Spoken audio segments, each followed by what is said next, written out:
아서는 25살이고 보스턴의 한 병원의 외과 레지던트이다.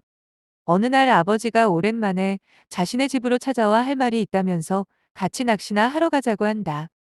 아서의 아버지는 보스턴 근처에 지금은 버려진 폐 등대를 소유하고 있었는데 등대 옆에 작은 집이 달려 있었고 정부에서 신축한 새로운 공법의 등대들 때문에 더 이상 사용이 되지 않아 민간의 경매로 넘어간 것이었다. 아버지는 막상 낚시를 하러 가자고 하시고는 그 등대로 아서를 데려갔는데 오즘 자신의 건강이 매우 안 좋아졌고 그래서 자식들에게 재산을 상속해줄 절차를 밟으러 온 것이라고 했다. 아서에게는 형 누나가 있었는데 아버지는 자신의 대부분의 재산을 형 누나에게만 나누어주고 아서에게는 이 작은 집이 딸린 등대만 물려주겠다고 했다. 아서는 자라면서 자신이 아버지의 친아들이 아니고 어머니가 바람을 펴서 낳은 아들이란 걸 알고 있었고 그래서인지 그 등대만 물려준다는 얘기에도 크게 동요하지 않았다. 하지만 아버지는 등대를 물려주는 대신 약속이 있는데 그 딸린 집 지하에 있는 창고에 문을 절대로 열어서는 안 된다고 했다. 아서의 할아버지가 처음 그 등대를 샀을 때 할아버지는 그 등대의 두 번째 주인이었고 첫 번째 주인은 그 등대를 산지 얼마 후 실종됐다고 했다. 그리고 할아버지인 설리반 또한 몇 년 후에 실종되었다. 그 후로 몇 년 후 설리반 할아버지는 발견되었는데 가족들과 잠시 만나고 나서 또 사라졌고 그때 가족들에게 그 등대 및 지하실 창고문을 절대로 열어서는 안 된다고 경고했기 때문이라고 한다. 그리고 그 말을 듣고 아버지는 창고문을 벽돌로 막아버렸다고 한다.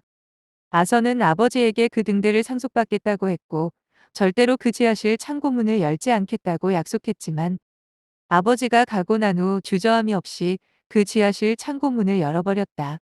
벽돌을 공구로 깨고 그 안이 너무 더워 팬티바람으로 작업했는데 막상 벽돌을 다 깨고 창고문을 열자 약 10제곱미터 정도의 크기의 빈 방이 있었다.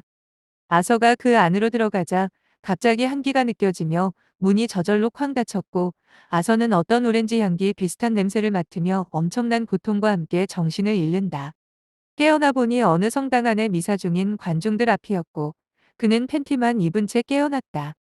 사람들은 소리를 질렀고 경찰이 곧 들이닥쳤고 아서는 경찰서에 잡혀 들어갔으나 알고 보니 자신은 그 등대 및 창고문을 연 후로 1년 후에 세상에서 깨어났다는 걸 알게 된다. 아버지에게 전화하자 아버지는 곧 보석으로 아서를 풀어주었고 그 창고문을 열었다는 사실을 아버지에게 얘기했는데 아버지는 설리반 할아버지가 사실 뉴욕의 어느 정신병원에 입원해 있다는 얘기를 한다. 자신에게 일어난 이 황당한 일을 해결하기 위해서는 일단 설리반 할아버지를 만나 자초지종을 들어야겠다는 생각이었는데 얼마 후 또 그 유렌지 향기가 나면서 엄청난 고통과 함께 정신을 잃는다. 깨어나 보니 어느 집 화장실이었는데 어떤 샤워 중인 여자 앞에서 깨어난 것이었다. 여자는 소리를 질렀고 아서는 황급히 도망쳤는데 그 와중에 그녀에게 반하게 된다. 아서는 그녀가 궁금했고 또 한 번 그녀의 집을 방문했고 그녀가 20대의 뉴욕으로 상경한 배우지망생이라는 걸 알게 된다.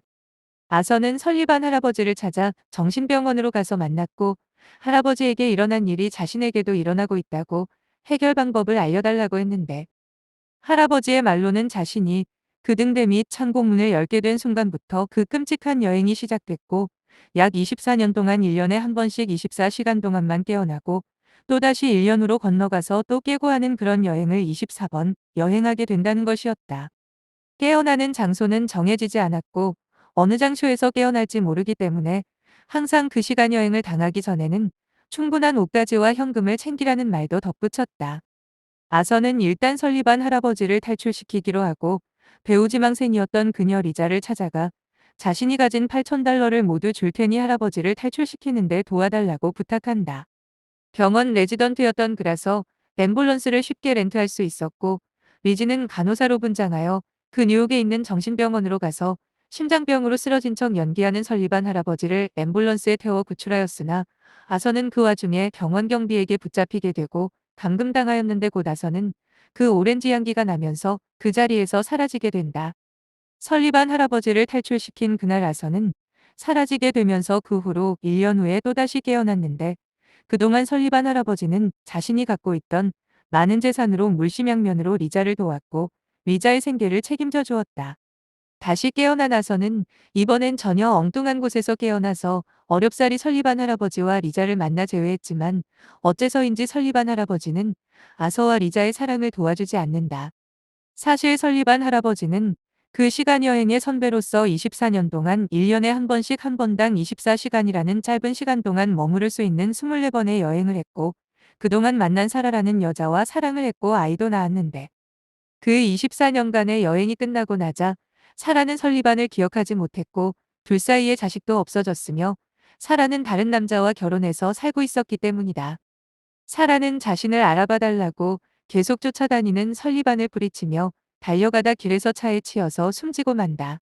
아서는 그래도 자신은 이 시간 여행의 끝을 바로잡을 것이라며 리자와의 사랑을 키워갔고 둘 사이의 아들 벤자민과 딸 소피아를 낳게 된다. 24번의 여행이 거의 끝날 무렵 아서는 1년에 한 번씩 가족에게 나타나 그래도 아버지 노릇을 하려고 했는데 아들 벤자민은 사춘기여서인지 모르지만 아서를 자꾸 피하게 된다. 아서는 벤자민에게 추궁한 결과 설리반 할아버지가 어느 날 술에 만취해서는 자신에게 그 시간 여행의 결말에 대해 말하는 걸 들었는데 아서의 시간 여행이 끝나면 벤자민 자신과 소피아는 죽게 된다고 했다.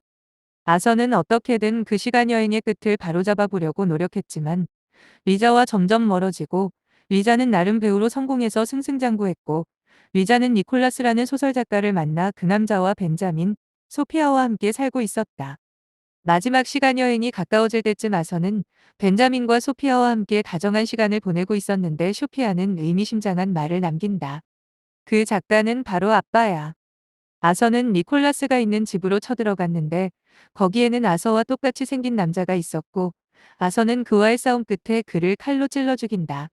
잠에서 깨어난 아서는 자신이 쓰고 있던 소설원고 옆에서 깨어났는데 소설원고는 거의 마무리되었고 자신의 아들 벤자민과 소피아가 죽는 것으로 결말이 날 예정이었다.